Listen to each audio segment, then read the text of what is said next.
Marie-Estelle Dupont, 15h-16h sur Europe 1. Romain Desarbres. Bonjour à tous, bienvenue sur Europe 1 pour Et si on en parlait avec vous, Marie-Estelle Dupont. Bonjour Marie-Estelle. Bonjour Romain. C'est le nouveau rendez-vous de la rentrée sur Europe 1. Depuis le début de l'année, votre regard de psychologue clinicienne, de psychothérapeute sur l'actualité, à retrouver chaque jour entre 15h et 16h sur Europe 1 et en podcast sur l'application Europe 1. Aujourd'hui, on va parler de ceux qui sont là quand la maladie arrive, de ceux qui sont là quand la vieillesse vous ralentit, vous pèse. On va parler de ceux qui sont là pour leurs proches qui déclinent. On parle des aidants, Marie-Estelle. Absolument, nous venons d'en parler. C'est Octobre Rose aujourd'hui qui s'ouvre cette campagne nationale autour du cancer. Dans quelques jours se tiendra une journée nationale des aidants familiaux et dans le même temps, au Sénat, les débats vont reprendre autour de la fin de vie. C'est donc dans ce contexte qu'en France, 11 millions de personnes accompagnent ceux que l'on a proches malades et on les appelle les aidants. C'est un drôle de mot, ce mot d'aidant. Nous y reviendrons. On entre dans ce rôle par accident presque et pourtant il vient redessiner tous les contours du quotidien. La charge émotionnelle, logistique, administrative, les rendez-vous médicaux, les incompréhensions avec l'hôpital, l'angoisse des examens, la dépendance croissante, la peur de dire, de ne pas dire, tout cela fait partie du parcours singulier de l'aidant qui, à force de côtoyer la vulnérabilité, se sent parfois lui-même submergé. Investi tour à tour comme un sauveur, un magicien, un confident, un souffre-douleur parfois, l'aidant fait face à des enjeux psychiques immenses dans une société qui réduit la santé à des aspects organiques et techniques et la dépendance à des questions de logistique. Alors dans un monde qui a gommé les grands rites de passage et qui a tendance à psychiatriser la souffrance quand il ne peut pas l'effacer, je crois que les aidants nous réapprennent la puissance de la présence et de l'être, indépendamment et avant le résultat. Être là, envers et contre tout, jusqu'à ce que tu ne sois plus là. Voilà ce qu'ils nous disent. Pour en parler, je reçois Héloïse Mayonespo et Blandine Chemin, qui signent un livre que j'ai eu la chance de préfacer, Devenir aidant familial, aux éditions Albin Michel. Héloïse et Blandine, merci beaucoup d'être avec nous. Héloïse, je rappelle que votre maman est décédée d'un cancer du sein il y a presque 2 ans et que vous avez mis votre vie entre parenthèses pour l'accompagner. Bonjour à toutes les deux. Bonjour. Bonjour à toutes les deux. On va entendre vos témoignages et puis votre expertise, évidemment, tout au long de l'émission. Marie-Estelle, vous avez raison. En fait, il est un peu froid ce mot d'aidant. Pourquoi est-ce qu'on utilise ce mot ? Il n'y en a pas d'autre ?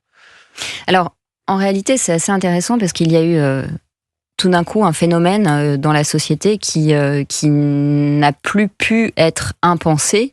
C'est cette réalité d'accompagner la maladie d'un proche, et ce d'autant plus qu'il y a 225 000 nouveaux cas d'Alzheimer par an, des cancers, on vient d'en parler, un vieillissement de la population, dans une société qui ne s'était pas du tout préparée à ça, puisqu'elle était plutôt dans un mouvement d'individualisme et puis de survalorisation de l'indépendance. Et donc, en fait, ces 11 millions de Français qui, par ailleurs, sont entrepreneurs, parents, parfois grands-parents, salariés, etc., se retrouvent sans préparation à aider, accompagner et gérer les aspects techniques, médicaux, factuels, mais aussi tous les aspects émotionnels et affectifs d'un proche qu'ils aiment, mais avec qui parfois il y a une histoire très difficile et teintée d'ambivalence. Et finalement, on a trouvé un participe présent, aidant, qui est extrêmement factuel, plat, laconique, administratif, et qui vient un petit peu uniformiser des réalités incroyablement complexes, incroyablement singulières. Parfois, je suis aidant parce que tous mes frères et sœurs habitent à l'étranger, mais en réalité, je ne suis pas forcément la plus proche de ma mère, donc je ne sais pas si je vais savoir interpréter ces demandes. Donc finalement, ça vient un petit peu uniformiser quelque chose qui est incroyablement complexe, très intime. Et le témoignage d'Héloïse et puis le décryptage de Blandine qui travaille en soins palliatifs sont vraiment extrêmement éclairants pour comprendre les étapes et les difficultés que rencontrent les aidants familiaux. Et je pense que les auditeurs d'Europe 1 sont tout oui, parce qu'ils doivent être très nombreux à avoir un proche malade et à avoir été surpris par l'émergence de la maladie du jour au lendemain dans leur vie. 01 80 20 39 21 pour témoigner. 01 80 20 39 21 pour témoigner, pour échanger avec Marie-Estelle Dupont et ses invités. Une autre question, Marie-Estelle. Je vous écoutais, en réalité, il y a un siècle, les aidants, c'était les enfants, tout simplement. Il n'y Alors- avait pas de mots, c'était pas formalisé, la personne âgée était encore à la maison. C'est-à-dire que il y a un éloignement géographique aujourd'hui qui participe aussi à l'éclatement de la cellule familiale. Avant, les générations étaient beaucoup plus proches. Il n'était pas rare que l'arrière-grand-mère ou la grand-mère soit dans la même ville. Oui. Donc évidemment que cet éclatement géographique, parce que mobilité professionnelle, parce que séparation des couples, etc., impacte les plus fragiles, ceux dont la vie dépend le plus des liens affectifs, c'est-à-dire les jeunes mamans qui viennent d'accoucher, qui auraient besoin du soutien de leurs proches, et puis les personnes malades et celles qui les aident. Héloïse Maillot-Nespo, Marie-Estelle le disait, vous avez aidé jusqu'à la fin votre mère qui avait un cancer. Comment vous êtes entrée dans ce rôle ? Vous dites que vous ne l'avez pas choisi, qu'il s'est imposé à vous. Je rentrais d'1 an en Corse où j'avais vécu pendant le second confinement. J'ai atterri à Paris pendant 9 mois. J'avais une vie très active, professionnelle qui redémarrait évidemment. Et puis on a appris sa maladie.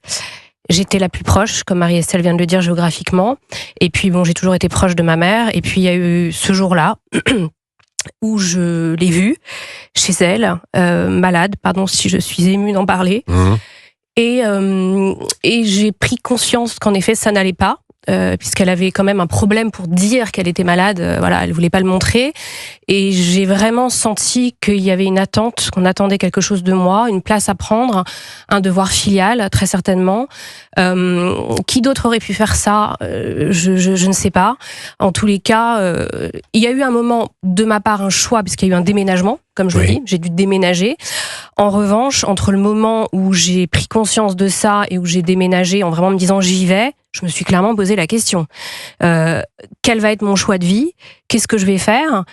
Oui, je veux être là pour elle et je vais le faire et je vais le faire bien. Ça, je l'ai vraiment décidé parce qu'on attendait ça aussi de moi. Donc il y a une forme d'ambivalence en effet, et il y a eu ce choix très clair à un moment qui s'est imposé. Mais c'est un choix qui continue à s'imposer après. Un choix, c'est pas on décide et puis ça y est, on est dedans. Le choix, il s'impose tous les jours, de présence et faire acte de présence. Vous dites on l'a appris, c'est vos frères Alors et nous sœurs. sommes une famille nombreuse de 5 filles. Donc son mari, le mari de ma mère, qui a été très présent, je tiens à dire aussi, extraordinaire à ses côtés. Mais son mari et mes sœurs et toute la famille proche.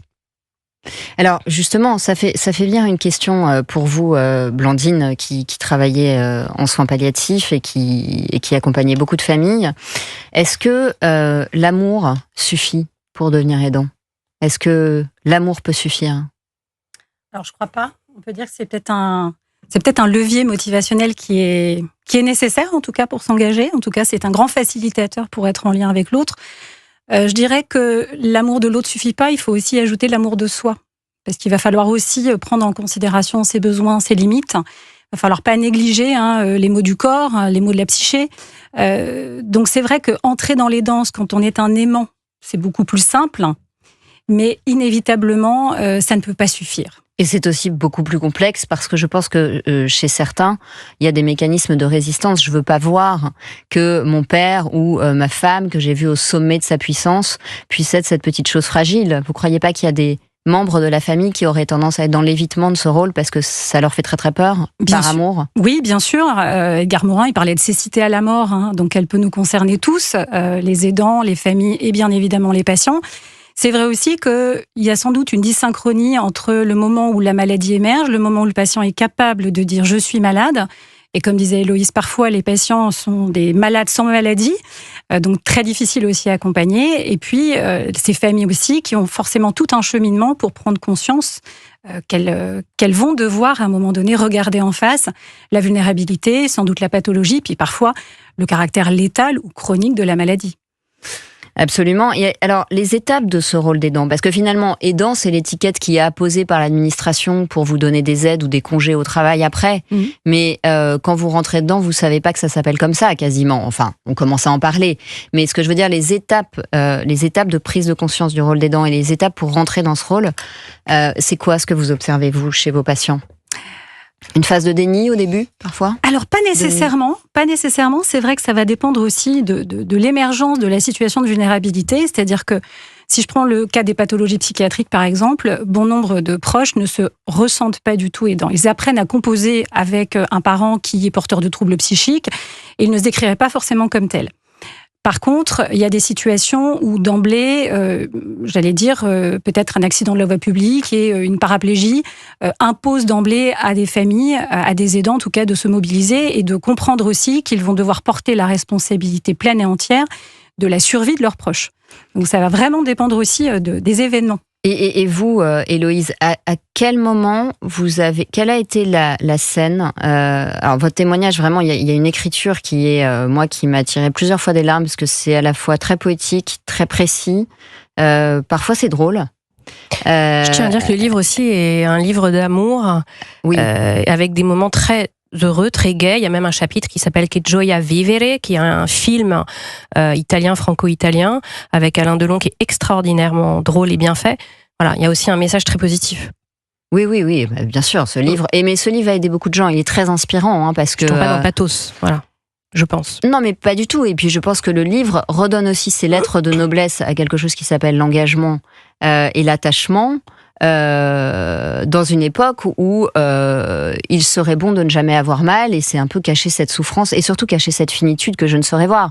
Il y a des scènes qui sont très touchantes quand vous êtes en train de mesurer comment faire avec les besoins de votre maman, tout en ne faisant pas sentir à votre maman qu'elle a des besoins qui sont impudiques, parce que c'est une femme très fière et très pudique, qui a toujours ses odeurs de parfum autour d'elle et ses poudres et son maquillage et sa chemise de nuit qui est grande pour pas qu'on voit qu'elle a le ventre gonflé par les soins.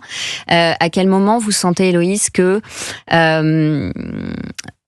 vous êtes prise dans quelque chose où c'est sans condition, sans limite de temps, et vous ne savez pas quand ça va s'arrêter? À quel moment il y a cette bascule, et où vous sentez que vous allez être Atlas parce que c'est vous qui allez porter la dépendance qui se développe, la dépendance qui fait qu'elle pouvait plus du tout rester seule, parfois, même 5 minutes, parce qu'elle avait peur de tomber. Et du coup, c'était une femme très courageuse, très digne, en effet, qui n'avait aucune envie de montrer ses plaies. Donc elle est restée une maman jusqu'au bout, et elle n'était pas dans ce côté ostentatoire où je vais te montrer que j'ai mal, elle voulait plutôt cacher justement et protéger. Donc elle est restée une maman jusqu'au bout. En revanche, je l'ai vraiment senti quand il y a eu une dépendance en termes de temps, en termes de solitude, où là, même rester 5 minutes toute seule, ça devenait impossible en fait pour elle. Donc ça voulait dire que quand son mari partait travailler, il y avait quelqu'un qui venait de chez petit-fils, mais elle venait pas toute la journée. Donc qui assurait de 8h à 20h, de 8h, à un moment, il faut bien faire le déjeuner, il y a une maison à faire tourner, j'ai aussi beaucoup contribué à ça. Donc avec des chiens, 3 chats, 3 chiens, enfin c'était quand même une vraie infrastructure, voilà. Oui, et d'ailleurs, ces animaux, vous m'avez dit, ils m'ont cadré. Oui, énormément. C'est-à-dire qu'ils amenaient une vie et une affection et des obligations de sortir dans des moments où vous étiez contaminé par la solitude, par la détresse et par la vulnérabilité, en fait. Oui, c'est-à-dire que, alors maman les appelait ces petits esprits qui passent entre ses jambes. Pour les chats, souvent, quand elle se levait, il y avait le petit Carlin qui la suivait partout. Ils étaient comme des petits accompagnateurs. Quand elle était dans son lit, ils étaient constamment assis, parce qu'après je travaillais la journée dans sa chambre en fait, donc j'avais le bureau installé en face, donc on était pratiquement tout le temps ensemble, sauf exception. Et ils venaient tout le temps sur le lit, ils venaient sur elle carrément. Donc je pense qu'ils l'ont senti, et c'est vrai que le pouvoir absolument extraordinaire des animaux, c'est de nous projeter dans l'instant présent, et c'est vraiment d'apporter un animal. Il est toujours dans l'action, il est toujours dans le positif, et toujours prêt à recevoir des caresses et de l'amour. Voilà. Donc oui, ça c'était extraordinaire. Ça nous a beaucoup aidé. Oui. Elle a fait sa tête, comme on dit, jusqu'au bout. Votre mère? Elle a fait sa tête. Elle avait sa tête. Oui, toute sa tête. Oui. Alors bon, après, oui, bien sûr. Elle était. Alors d'abord, j'ai eu un échange intellectuel avec elle jusqu'au bout, extraordinaire. C'était une femme journaliste qui a eu le statut de grand reporter d'ailleurs. Donc elle est restée extrêmement avertie sur toutes les actualités, parce qu'elle écoutait tout le temps les actus, tout le temps, jusqu'au bout, la nuit, parce qu'elle dormait plus la nuit. Donc on avait un échange très très fort en termes d'actualité.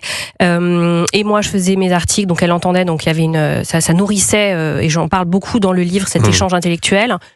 Au niveau de la culture aussi, parce qu'on a vraiment été aussi énormément soudés, et la culture nous a sauvés, littéralement. On a passé un été à regarder des films italiens avec Alain Delon. On se faisait des séquences de films 2 par jour pendant l'été. Je l'ai vu se rasseoir. Grâce au film, je l'ai vu se rasseoir et se remaquiller, et se rhabiller, et rire. C'était extraordinaire de voir, et même sortir de sa chambre et s'allonger sur le canapé. Donc oui, et jusqu'au bout. D'ailleurs, la scène finale dont on parle souvent, je sais plus comment ça s'appelle, Blandine, mais ce moment où très souvent on dit il y a un dernier sursaut. Voilà. Je m'en suis rendu compte après. Elle nous a tous bluffés jusqu'au dernier moment parce que on était tous autour de son lit à l'hôpital. Elle a balayé la pièce et nos yeux du regard en disant « Je vous vois. Je vous regarde tous. Je vous vois. » Elle avait quand même la conscience de quelque chose. Donc oui, elle est restée jusqu'au bout extrêmement lucide.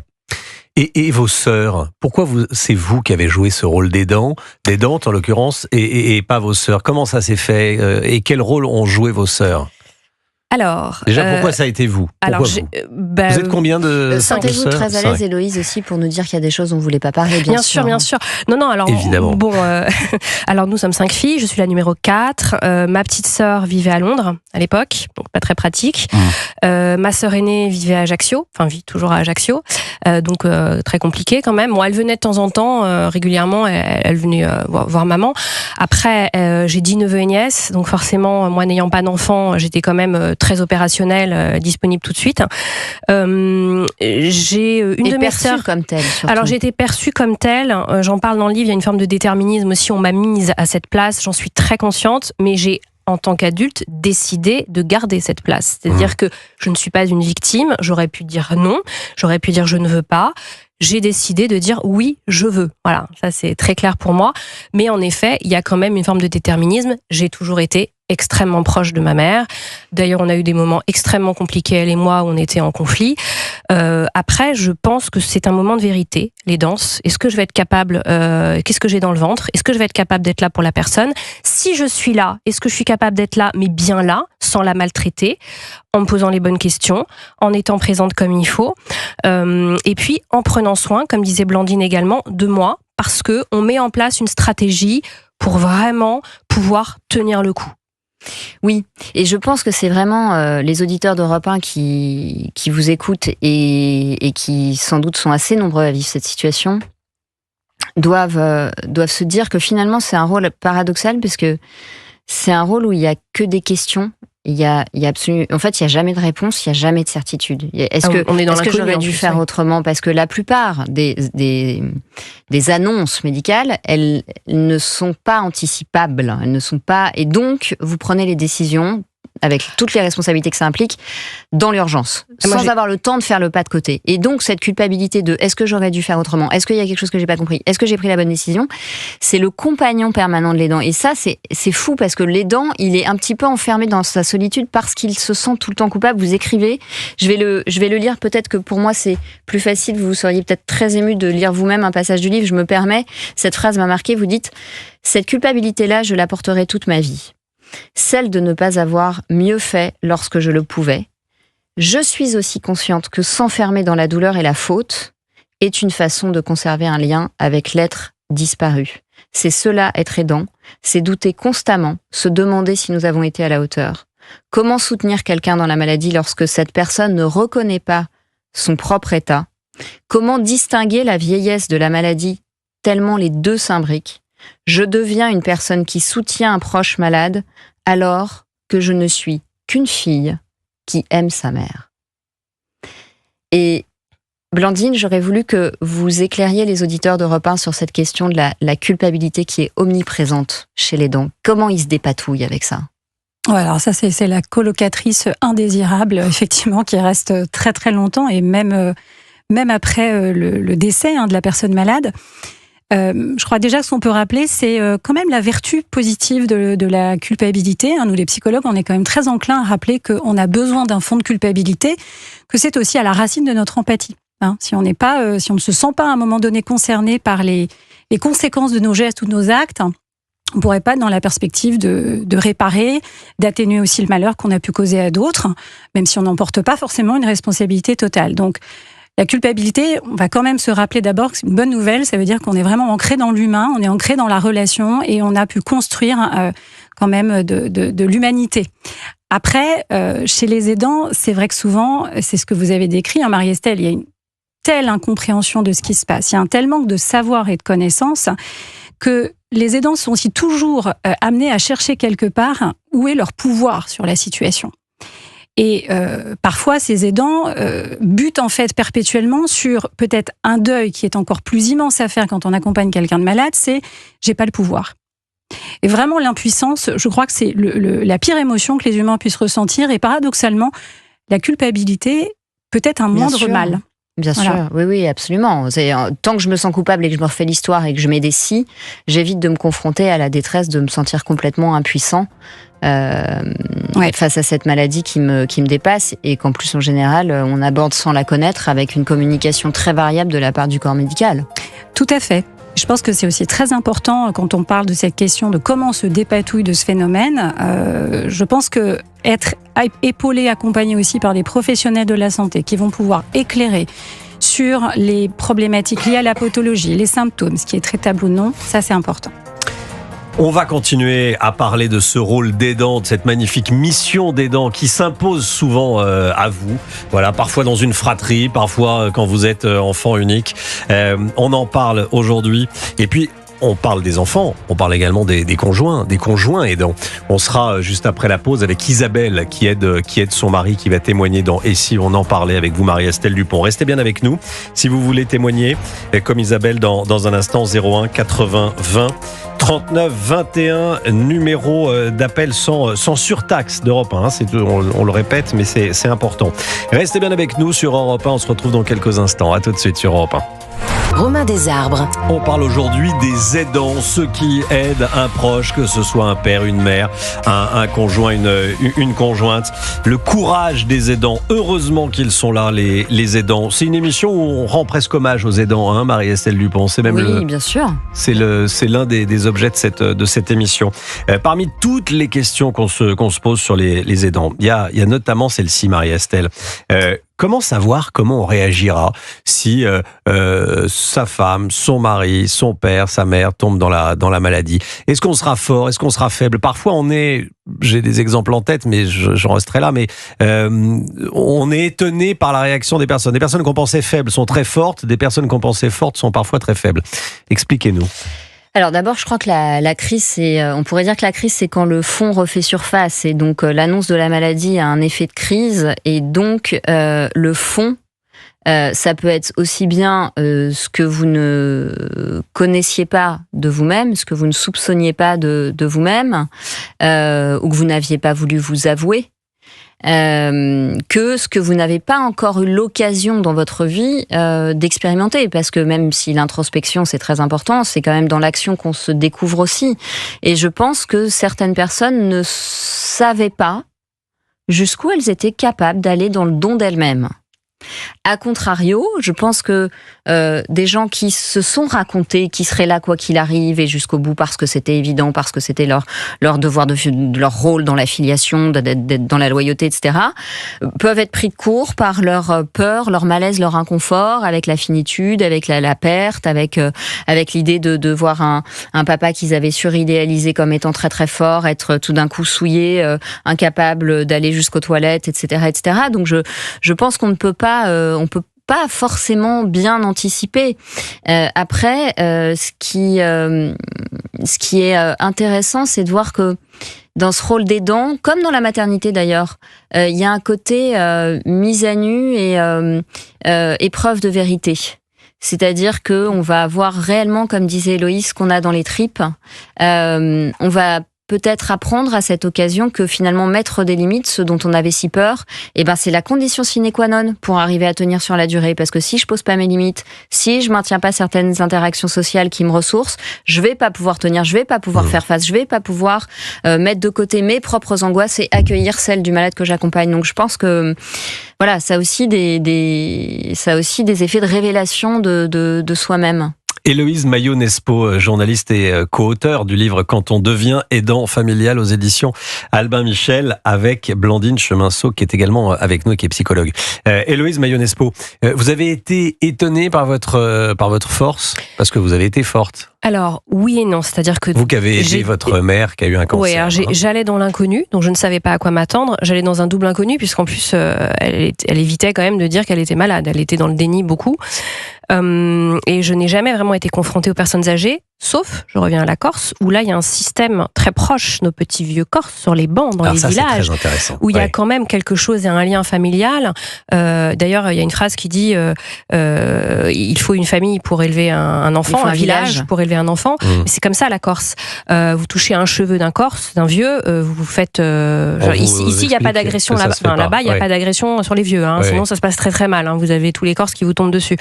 Donc en fait, moi... Il y a beaucoup plus de solidarité que sur le continent. Ah oui, c'est énorme. Il y a tous les... Il y a un respect de l'ancien. Il y a un respect de l'ancien et tous les Corses ont un ancien au village qui vont voir. Je vais voir grand-mère au village, je prends l'accent, mais je monte au village. C'est très corse, ça. En plus, moi, je revenais d'un an où j'avais rebaigné en tant que parisienne, j'avais rebaigné là-dedans. Donc voilà, j'étais quand même encore faite de ça. Ouais. Après, sur la force, comment sait-on dans la vie quand on est fort ? J'ai quand même déjà eu des expériences, surtout 2, où je savais que j'étais quand même assez forte. Et je pense aussi, j'ai pas dit tout à l'heure, que c'est aussi pour ça que ma mère m'a choisie. J'ai eu 1 ou 2 expériences où j'allais la voir avant de partir, où j'étais très présente pour elle. Et petit à petit, il y a eu d'abord une aide qui s'est faite autour de l'âge, la perte de force physique, par exemple. Mais il y a eu 2-3 moments où je pense qu'elle a vu et elle me connaissait que je pouvais assurer la mission. Je pense qu'elle le savait, elle le sentait. Voilà. Donc après, c'est pas simple. Je voudrais pas que les personnes qui nous écoutent et les aidants qui nous écoutent se disent bon bah finalement je suis aidant, ça y est c'est facile, j'ai décidé. Non, parce que moi j'ai quand même des gens qui m'ont dit ça et ça a le don de m'agacer. Ah bah toi tu sais, hein, toi t'es forte, hein, toi oui, vous voyez, donc bon finalement c'est facile. Non, mais ça se travaille hein, dans la vie, la force. Il faut se lever, il faut y aller, il faut se poser les bonnes questions et puis il faut mettre en place tout ce qu'il faut pour être forte. Moi j'avais mis en place du sport, une bonne hygiène de vie. Je lisais tous les soirs, je me couchais tôt, mais j'avais une hygiène de vie presque militaire hein, pendant 1 an et demi, puis la maladie avançait. Donc, le désir d'être là. Le désir de s'engager dans un sacerdoce, en fait. C'est un sacerdoce à un moment donné. Mais je crois que j'emploie même le mot, je sais plus dans le livre, mais oui, c'est un sacerdoce, oui. Alors, j'y suis allée très consciemment là-dedans, et c'est le désir d'être là et de dire, j'ai une mission. Il faut que je le fasse. Oui, et c'est aussi de l'avoir fait à tout prix. Oui. Qui fait que aujourd'hui, vous êtes dans un deuil où il n'y a pas de regret. Ça, je crois que c'est important de le dire pour les auditeurs d'Europe 1. Alors j'ai pas de regret de ça en tout cas parce qu'en je parle plus, pas de la culpabilité. Ouais, tout à fait. Oui, non, j'ai pas de regret. En plus, on a vécu des moments extraordinaires. Ben oui, parce qu'on se dit des choses que sinon on se dit pas. Oui, et puis le dernier été où je suis restée quand même, je voyais tous mes amis qui partaient dans des endroits plutôt sympathiques. Je me suis dit bon bah là, toi t'es là pendant l'été, sympa quoi. On va se regarder comme 2 vieilles dames comme 2 dames de compagnie parce qu'elle a peur en plus de devenir un peu la vieille fille avec la dame. On se dit oh là là, mon Dieu, on se sent contaminé. Puis moi j'ai eu des symptômes, je commençais à croire que j'avais le ventre qui gonflait. Un matin, je me réveille, j'arrivais plus à déglutir, j'arrivais plus à avaler ma salive. Donc j'ai commencé à avoir des symptômes physiques quelques mois plus tôt. Et là, j'ai passé le plus bel été de ma vie. Parce que on s'est noyé dans... J'ai fait la cuisine, j'ai fait des super plats, on mettait la musique à fond, on riait, on a fait donc toute cette immersion dans le cinéma. Moi, j'ai grandi avec le cinéma, donc on s'est immergé dans le cinéma et c'était génial en fait. Et il y a eu un échange intellectuel, des rires, des moments vraiment de liens humains. Mais je répète, j'ai passé le plus bel été de ma vie. Oui. Et vis-à-vis de vos sœurs, cette proximité, comment ça se vit dans la famille ? Bah écoutez, j'ai entendu que j'étais la préférée plusieurs fois. On est très proches avec mes sœurs, on s'aime vraiment beaucoup. Oui. Mais il faut pas croire que tout est parfait, tout est simple et qu'il n'y a pas des zones parfois de jalousie ou de rivalité ou peut-être des petites incompréhensions. Moi, quoi qu'il arrive, mes sœurs, je les aime.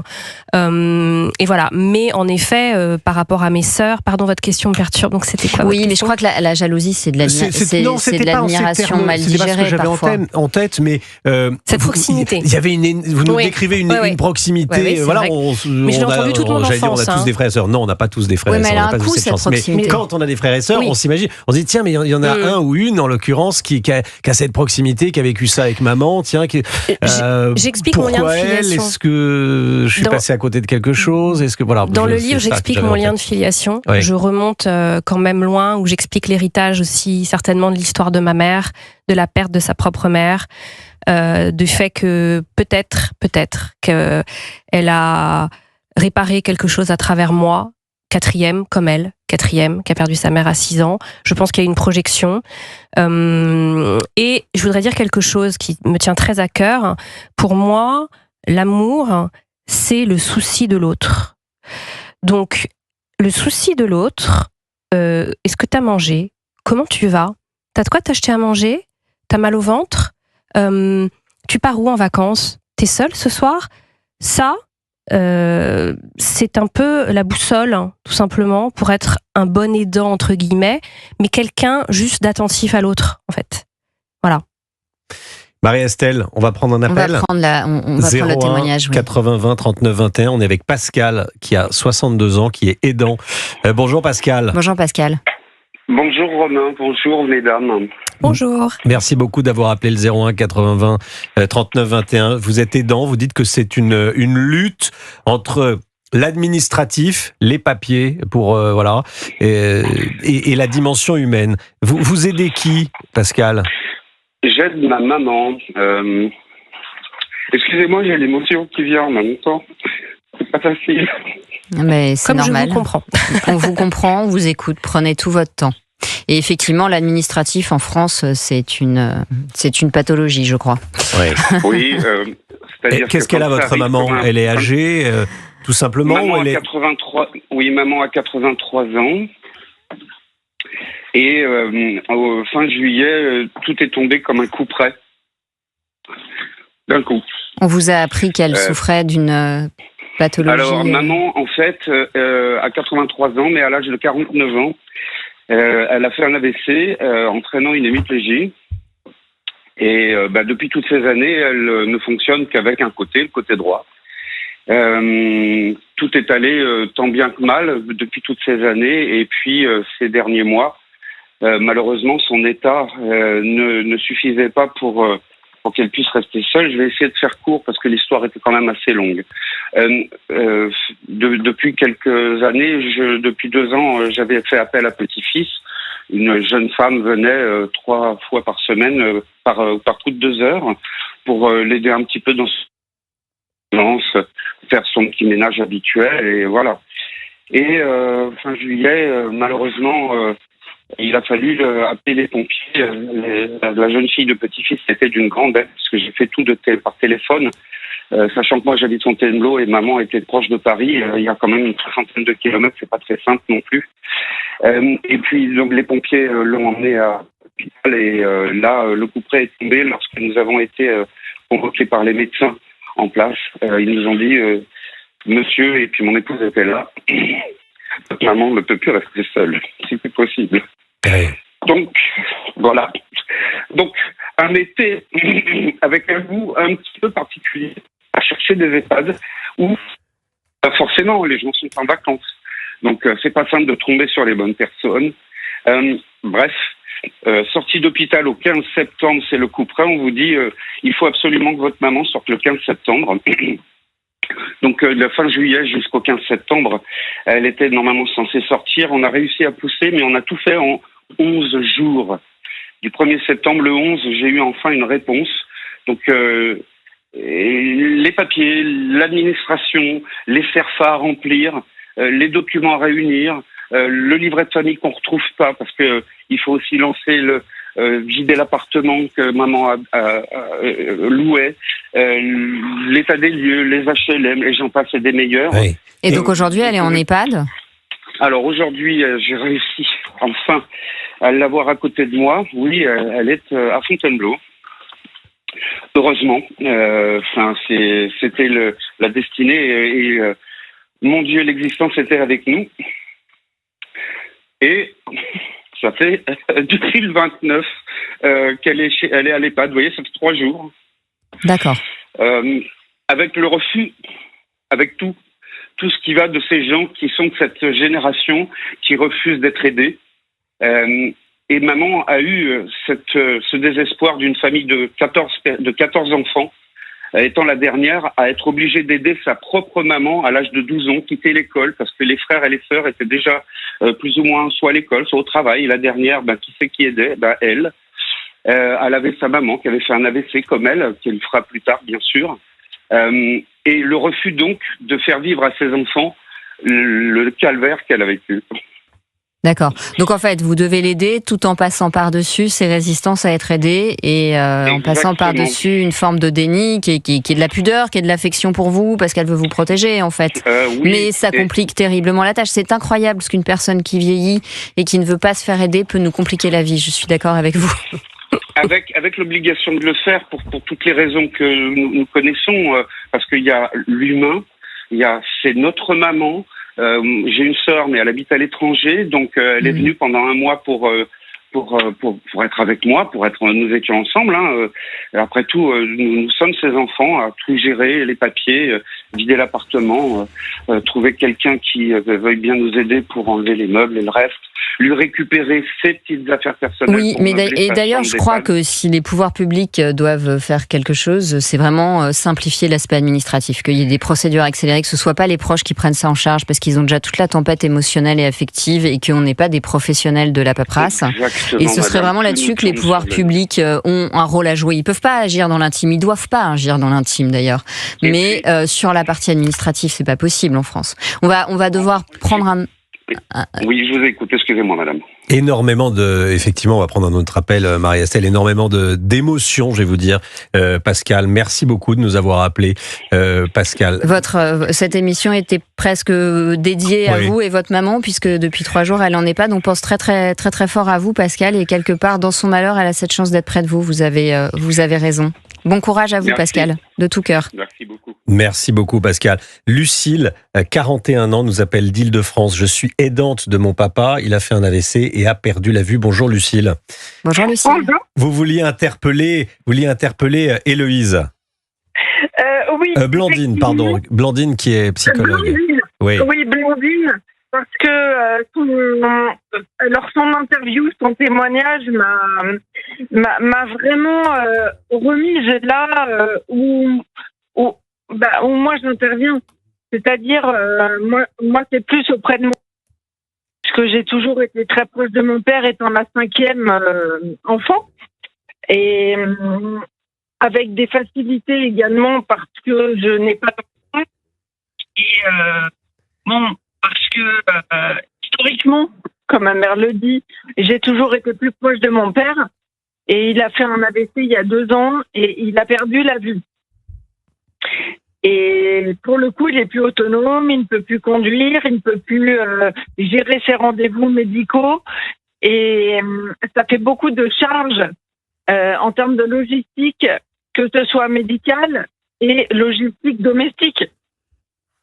Alors, il est vrai qu'on a tendance à s'oublier un petit peu. Alors, au départ, on a du mal à faire la différence entre soi et la personne qu'on aide, parce que c'est un proche qu'on aime, qu'on a envie de garder et de chérir. Et maintenant, j'ai réussi à mettre des choses en place parce que j'ai été obligée de me faire aider, moi également, psychologiquement, parce que sinon, j'aurais pas pu, moi, tenir le coup. Bien sûr. J'ai mis entre parenthèses ma vie professionnelle, évidemment, pour pouvoir toujours être disponible au cas où, quand je suis pas présente. Actuellement, je suis chez mon père pour pouvoir être tout le temps avec lui. Mais quand je dois aller travailler, il faut que je sois près du domicile pour pouvoir me rendre disponible au cas où il tombe. Parce qu'il a 86 ans. Ah oui. Il n'y a pas que le problème de vue, il y a des problèmes de pacemaker parce qu'il a des problèmes cardiaques. Il y a une prothèse de hanche et du coup, il n'est pas très stable sur ses jambes non plus. Et ça fait beaucoup de choses à gérer en même temps. Oui, c'est-à-dire, je vous écoute, Lucille, c'est Héloïse qui vous parle.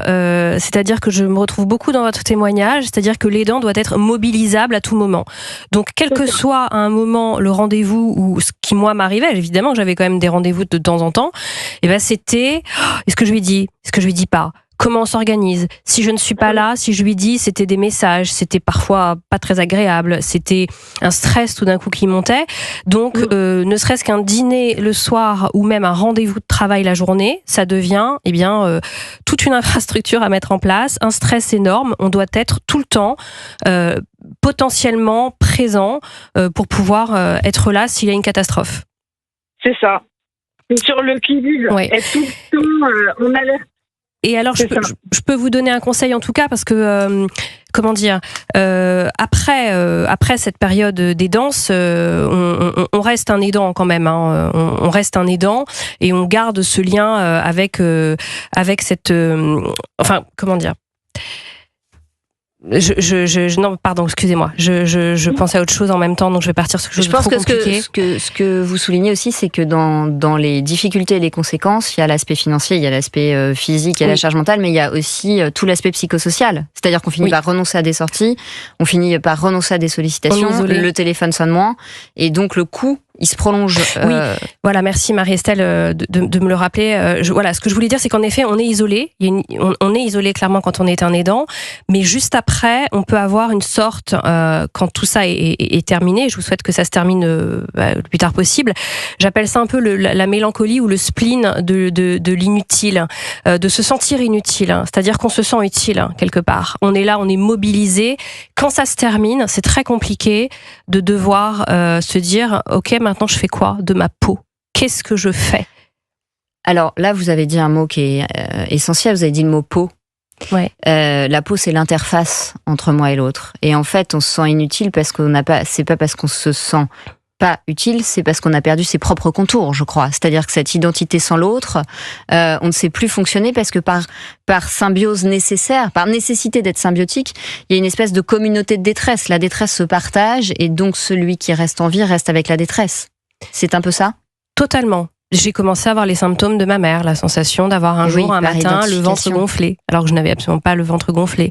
Évidemment, les insomnies, et puis les vases étaient communicants. Donc il faut aussi réussir à rappeler, Lucille, oui, il faut réussir à un moment se dissocier et mettre des limites très claires. C'est compliqué. Bon courage, Lucille. Merci beaucoup, très, Lucille. Très fort à vous. Merci à vous. Merci de m'avoir écouté en tout cas. Et le lien d'amour entre une fille et son père qui vieillit est très, très, très sensible. Merci beaucoup, Lucie. J'ai une dernière question à vous poser, Marie-Estelle, et malheureusement, il nous reste peu de temps pour que vous y répondiez. Comment faire pour ne pas se laisser engloutir quand on est aidant ? Alors, je crois submergé, voilà. Et comment faire pour garder sa vie? Parce qu'on a aussi sa vie. Accepter que c'est normal d'être submergé émotionnellement, sur le plan émotionnel, parce qu'on gère, on a ses propres émotions et les émotions auxquelles on s'identifie et qu'on perçoit chez celui auprès de qui on est jour et nuit quasiment. Et puis ensuite, c'est comme on ne va pas pouvoir aller outre la culpabilité parce qu'elle est trop forte, c'est s'appuyer sur la culpabilité de je risquerais de faire mal, je risquerais de pas prendre les bonnes décisions pour justement poser ses limites, dire il faut que j'ai mon temps de sommeil, il faut que j'ai mon activité, même si ça me paraît superficiel d'aller nager avec mes copines, et j'y vais parce que sinon je vais craquer, et que ces limites sont aussi le levier pour que la relation demeure saine et non maltraitante. Vos rendez-vous Europe 1, c'est une émission passionnante qu'on vient de terminer. On en reparlera évidemment. Et vraiment, c'est pas parce que je l'ai préfacé, mais ce livre, Quand on devient aidant familial, chez Albin Michel, que vous avez co-signé, Loïse et Blandine, je tiens à vous remercier parce que je pense que c'est un pavé dans la mare d'une situation dont on ne parlait pas suffisamment jusqu'à présent. Vos rendez-vous Europe 1 du lundi au jeudi à 8h-20 dans Europe 1 matin. Ne manquez pas l'édito international de Vincent Hervouette, l'actualité en dehors de nos frontières, la géopolitique mondiale, les dynamiques complexes des relations internationales. Vincent Hervouette vous offre une analyse approfondie des événements qui façonnent notre monde. L'édito international chaque matin sur Europe 1 et en replay sur europe1.fr et sur l'appli Europe 1. Et on se retrouve demain, 15h. Et on se retrouve demain, Romain. À demain. Et si on en parlait sur Europe 1. Merci Blandine, merci Héloïse.